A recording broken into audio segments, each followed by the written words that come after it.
Welcome to K-Squid's Exploring Santa Cruz with Gene Kratzer, your host for today. My guest is George Howe Jr. George is a native of Santa Cruz, a successful businessman, and best known perhaps, together with his wife Gail Michaelis Howe, for their generous support of cultural and educational events and institutions in Santa Cruz. George spent his early childhood in the last existing Santa Cruz Chinatown, which bordered the San Lorenzo River on land where the Galleria now stands. This will not be the usual Zoom or telephone interview that we've become accustomed to during COVID-19. Instead, George offered to actually walk with me through the Chinatown that he sees in his memories, and also to visit the Chinese gate that he and others are creating at the rechristened Chinatown Memorial Bridge that spans the river as a pedestrian crossing. Be reassured, however, that each of us wore a mask, spoke into separate microphones, and that George's mic was attached to my recorder with a 6-foot cable so as to maintain a safe COVID distance. Now let's hurry and catch up with the walk through George's Chinatown. This alleyway that we are going through here between Cafe Mare and that complex and the bank building, which is now a real estate office, had old buildings on either side. Over here, there was a gambling hall, and the family of my friend Jeffrey Dunn and Chinese people were partners in it. And there were old buildings that were brought here when they were 40 or 50 years old from other Chinatowns and other parts of the city.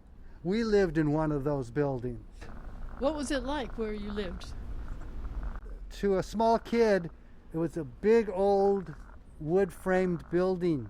And at one time, it was a gambling hall on the bottom and a little store. And on top, it was like a rooming house so that workers could come in for a season or something like that and have a little room.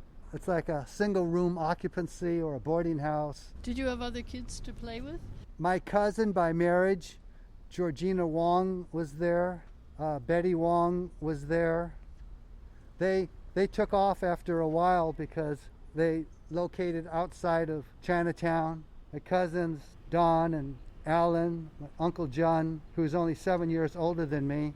My uncles, Wee and Young, were teenagers, and so they were around too. I never felt lonely or in a deserted area because of my relatives, and I was the oldest of that part of my family, the first grandchild, and so I was really kind of doted upon. And so Santa Cruz Chinatown, I have warm memories of. Come over here, Gene, I'll show you something. Over here is a plaque, and this plaque was put in a ceremony in 1985, and it resulted from Sandy Leiden writing Chinese gold and the information getting out to people. And so this plaque was made and put up. This is a bronze plaque. Do you want to read it to us? Yes. There are Chinese letters here, and the English translation is, "To the Chinese men and women who came to Gold Mountain." Gold Mountain, Gumsan, is the word for the United States of America. And it says the site of the fourth and last Chinatown in Santa Cruz, 1894 to 1955. What happened in 1955? In 1955, the San Lorenzo River had one of its periodic floods, and since Chinatown was almost deserted except for my family and maybe one or two other people, and the buildings were dilapidated, it was kind of like the coup de grace. If it were a vital place with lots of young people and business and people with ideas, then it could have been rebuilt in some way. But it wasn't. And so it was the end of Chinatown as a physical entity. The Chinese couldn't become citizens, and if you couldn't become a citizen, you couldn't own land. So we couldn't control our own fate. Somebody else did. And usually what happened was Chinese would get the lowest price, most awkward or dangerous places, and then rejuvenate them, kind of like artists do to a city. And when that happened and the land became more valuable, then they were kicked out. They didn't control it enough to take advantage of the appreciation that they helped create. That's just the way it was. This is approximately where my grandmother's house is. So right in front of 740 Front Street. Yes, this is a situation where we couldn't take advantage of building this. We weren't in a position to do it. We didn't own the land.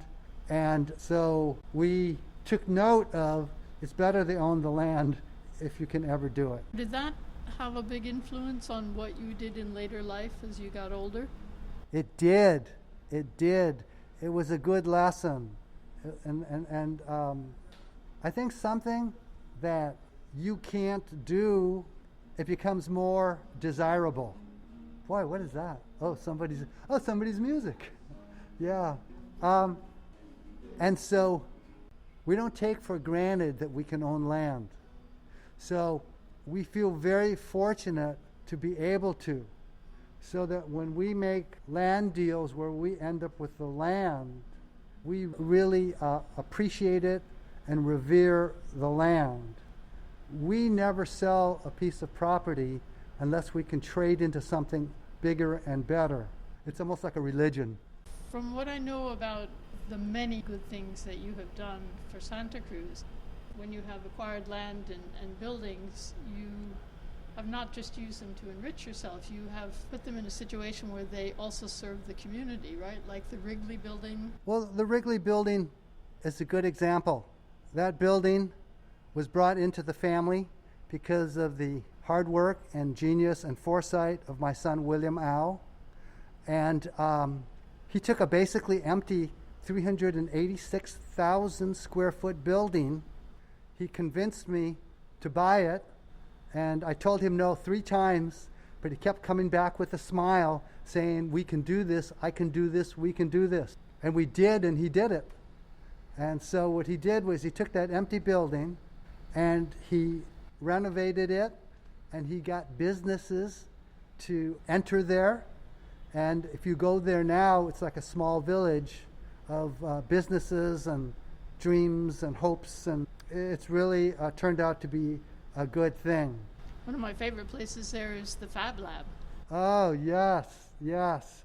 So many people with new ideas, new ways of approaching things have located there. They talk to other people that are exhilarating people also, and then they help each other go to new businesses, new ideas, and further enhancing what they have already. We like to think that we take either land and build buildings and fill them with businesses and people and creativity, or we take empty buildings that are there already and do that.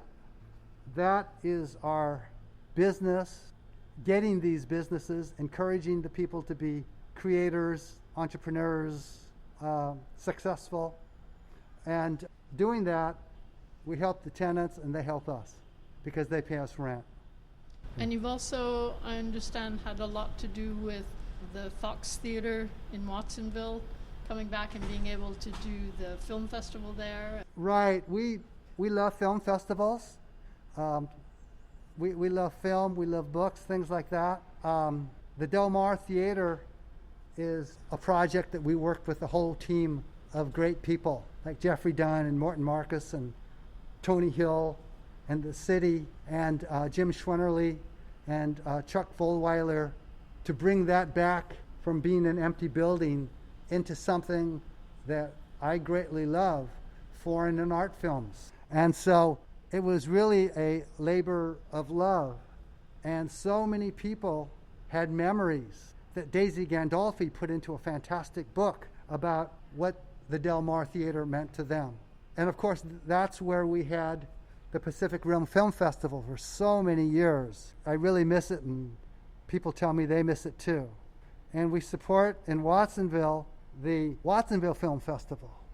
And we had that at the Fox. We worked with Hank Garcia and his team to have that festival there. And we hope good things for the Fox in the future too. Do you have any projects that you're working on currently? Well, we have lots of buildings that we are constantly doing that with, because if you have a couple of hundred tenants over 20 buildings, let's say, what happens is people are always coming and going. People are expanding, working new things out, wanting more space, less space. And so we're always constantly doing that. That's our major focus. But two projects that I am working on having to do with the communities. One is the Chinatown Bridge project. So we'll go over and take a look at that. We're going to go take a look at that. And then over in Watsonville, and these both involve Kathleen Crocetti, the Watsonville Brillante, the giant mural project at the City Hall there. I'm so enthused, happy to be part of the team on both of those projects. Okay, well, is there anything else you'd like to show me here? No, except that you have to look at Chinatown Dreams and see those old pictures of the street scene. And we're walking down the middle of the street approximately right here. And we walked from Cooper Street down here, and to the right is the back of Mobo Sushi, and to the left there's the Wisdom Center and the Jewish congregation and a whole bunch of other things here. We're walking towards the comedy club, used to be the theater. Whenever I walk here, which is almost daily, I see what is here now, which I think is beautiful and well-used buildings that are very functional and beautiful landscaping. And I think of my old Chinatown. I feel the spirits of my family walking up and down here, and those are the Chinese pioneers. And the other people, there were black people here, there were Mexican people, Filipino people, and this was kind of a safe place for people of color to be, and it was a low rent area too. They were living in Chinatown while it was still Chinatown? Yes. And if you look throughout the history of Chinatowns in big cities and small cities, it was kind of like the area where people of brown, yellow, red colors could be safely. So we're walking towards the river. In this area, it would be sloping. We are, I would say, 6 to 8 feet above what it used to be when it was more natural and before the levee. We're walking on a lot of fill right here. And my grandmother had a garden here, and she had chickens and rabbits and pigeons at various times because she had 7 kids. Her husband was a cook at the Wilder Ranch, my grandfather, and like other families of the time during the Depression, you had to do what you had to do to feed your family. And if that was to have a garden and raise chickens and things like that, you did that if you had the land to do it. So we're going to walk across River Street here. I think they'll stop for us. And we'll talk about the bridge. When I was a kid, there was a wooden bridge here, just a walking bridge. And when they made this bridge here, the pedestrian bridge walkway between the Galleria, Trader Joe's parking lot to San Lorenzo Park parking lot and the county building, it made my heart feel good because it reminded me of the old bridge that was here when I was a little boy. And then the Coastal Watershed Commission talked with the city to name this. Recording for radio station? Yes, KSQD. K-Squid. K-Squid. Yes, I've been a member for a long time. Yeah. Thank you. Yeah. Thank you. Good day. Thank You Thank too. you. So we are walking up the ramp to the bridge, and to our right is a structure that is going to be a Chinese gate. Tom Ralston and his artisans that will make a beautiful gate here. And on the top, Kathleen Crocetti is going to put a dragon. And we've already done an entire interview with Kathleen Crocetti. So people can go to the K-Squid site and bring Kathleen's interview with Gene Kratzer up, right? And it's a great interview. I listened to it recently, and there's a lot there. Let's go over here. How did you get the idea of the arch? What are you trying to say by building this arch? First, Greg Pepping and the Coastal Watershed Commission talked about the name. I was one of the people he wanted to throw the name off of since I had lived in Chinatown. So Greg says to me, George, we have this idea. We want to save the river, and we think that part of the river is the cultural context around it. And Chinatown was here, and we want to have a name for this bridge. People don't know what to call it. And so, what do you think of that? He didn't want to propose a name that would make the Chinese community hurt or angry or something like that. And so when he said that, I said, I think that the Chinese community will be very happy and honored to have something named after them, because there's basically, except for the books that Sandy and Jeffrey wrote, there's no evidence that the Chinese were ever here. And except for the plaque that we just saw. And so that's not much. Yeah, they'll be honored, and I told him I think that the spirits of the Chinese pioneers and my family will be very happy about that. That's a beautiful thought. Yeah. And so I said, furthermore, because we had just a couple of years before that completed the Chinese gate at Evergreen Cemetery. And I felt that people in the community were very happy about that. It added to Evergreen and added to the community. And the work that Tom Ralston and Sean Monahan and their other helpers that worked together on that really honored the spirits and the community. And so we got such positive feedback. I said, you know what? To commemorate Chinatown, we should have a different gate. And we should have a water dragon that sits on top of it. And if you can do it, Greg, and your Coastal Watershed Council, if you can get the city to approve it, accept it, we can do it. And so Greg led the process of getting approvals from the Parks and Rec Commission, from the Arts Commission, and Historical Preservation Commission, and the City Council. And the City Council was the first and the last to officially approve this whole project. We got a 7-0 vote on all the commissions, and we didn't get any negative feedback. So we figured we must be doing something right, or the time is right, or the spirits have influenced the people, or something. But we're all very happy to be working on this project that should be done in the next couple of months. You have many children and grandchildren. Do they have the same sense of the existence here of the spirits from the old Chinatown and from your families? I think it would be hard to replicate my experience, because I lived here and I was so lucky to have been here when the old men and the old women were here. The people who were, when I was 5 years old or 4 or 3 or 6 or 7, they had 80 years in front of me. And so they lived here, and I got to know them. And that gives me a straight connection to these spirits. And did they tell you stories when you were a child? They told me some stories. They were very good to me. They were like my grandparents or unofficial uncles, because they did not have families. And so when they saw a young Chinese kid around, they really doted on me and gave me lots of love and support.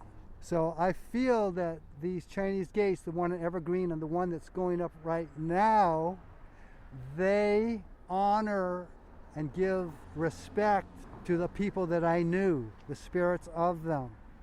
And I feel that the gate at Evergreen and this one, it is like lighting 10,000 or 10 million pieces of incense to these people that I knew and their peers every day. This is actually what I think I was born to do, to honor my ancestors and bring out their history. And I think this is just the beginning of a good era. You mentioned the water dragons, the river dragon, a couple of times. Tell me more about them. So there are some animals that are really big in Chinese culture. A dragon is one. There's the phoenix. There are the Chinese kind of mini gods like Guanggung and Kuan Yin. And the dragon means lots of things. It means power. It means luck. It means a connection to the universe. And of course, water is here in the San Lorenzo River. And so when we thought about the gate and the dragon, it had to be a water dragon rather than air or earth. I understand you see the water dragons when you walk the river. Yes. Let's look at the water right now. Right now it's very calm. And this is a not typical situation this time of the year. There's so much water here now, and it's just sitting here. And that's because the mouth is all dammed up, naturally dammed up by the sand. Normally, when I was young, this time of year, they would use tractors to open it up and let it flow. And when you do that, there's virtually no water. There'd be just a little rivulet maybe, because this is the dry time of the year. And little ponds of water with eel-like lampreys in them. And they were very Medusa-like and kind of scary and slimy, but very fascinating. When I look here now, Jean, I see a placid dragon. But when you come here, when the water is running, there is more energy. And when the water is really running, like after big rains in the wintertime, you see powerful dragons. And you see the energy in white water. And so if you look down with a little bit of imagination, you might see a dragon looking out at you in that still water. And that dragon might connect you with the powers of the universe and bring you good fortune and health and harmony. Also, what you might see here, which I see, are the spirits of the Chinese pioneers and the spirits of my family walking the streets, the sidewalks, the parking lots, the hills, and they can bring you support too. And I strongly feel that they have brought me luck. They have brought me luck so that I can symbolically light these thousands of sticks of incense to them so that they know that they're not forgotten and that their lives were not in vain. They are remembered. And they must be so overjoyed at the continuation of the generations in abundance. Absolutely. They definitely are. And I feel that my kids and grandkids who have such good lives and good situations in life are the reincarnations of these Chinese pioneers. It's kind of like a karmic justice. They had hard lives and what is called a Chinaman's chance, which meant no chance. But this time around, they can come and see the monument here and the monument at Evergreen. And because of the works of Sandy Leiden and Jeffrey Dunn, now they are honored people. They are looked upon as pioneers, hardworking, helping to create America, because Jeffrey and Sandy worked together to write the story. Like if you see Hamilton, you say, who writes your story? If you have Jeffrey Dunn and Sandy Leiden write your story, then you are lucky, because they will do a job that sets the story in a beautiful, beautiful way. I walk this whole area because this is my boyhood home. And it's a beautiful area to walk. Just look. And there are many ways you can go, many bridges you can cross. Mm-hmm. There's the Water Street Bridge, the Soquel Bridge, the Laurel Street Bridge, and others too. And so if you want different excursion areas and different things to see, you could do it in this whole downtown area. And if you walk this area, you will see hundreds of Kathleen Crocetti murals, mosaic tile murals. And they really beautify downtown. Each one of these bridges that I just mentioned, Soquel, Water Street, Laurel Street Bridge, they each have over 100 murals. And I'm going to show them to you if you have the time. Sure. It's a very short walk. I'd love to. And along the river here, there's a mural. All these murals are because Kathleen Crocetti is an innovative genius of a teacher and artist who teaches at Mission Hill Middle School. And she teaches by having her students do public art. They design the murals. She teaches them how to do it, what to look for, and then after they design it, they make the murals. And sometimes, if the situation is right, they put the murals on the walls. And of course, that's what she's doing in Watsonville too. In Watsonville, they're doing giant murals, 24 by 60 feet high. We have to go over there sometime to see those because one is up right now, and now the second one is ready to go up. The first one is the strawberry picker and Mayan warrior, and this one's going to be the apple picker. These are the first two of the giant murals. This is going to be so exciting. To take something like a boring, ugly parking garage and turn it into a giant community mural is just magic. It is magic. And our dream is that mural is going to change Watsonville, or make Watsonville the Barcelona of America. The Gaudi works that everybody, millions and millions of people go to see every year. We want this mural to be part of a Watsonville that has many more such murals and be the Barcelona of America. We are grandiose because we feel that the vision and talent of Kathleen Crocetti is grandiose. It deserves it. And she uses the people in Watsonville to make these giant murals. Yeah, she is an amazing person. Amazing, amazing. Amongst the many good turns that you've done for Santa Cruz, one of them is that you have also supported the new community radio station, K-Squid. And we thank you for that. When somebody gets a dream or an idea like K-Squid, you never know how it's going to turn out. And I listened to K-Squid a lot, and so I had dreams for it, when I was approached to help out. And so it's turned out so much better than I could have imagined. And I had high hopes, right? Because I was positive. I'm a positive person. So you and all the rest of the gang, thank you so much for creating K-Squid, a wonderful, wonderful radio station that makes my life better. Thank you. Thank you for everything you do to make people's life better. Well, let's keep doing it together. Okay, it's a deal. It's a deal.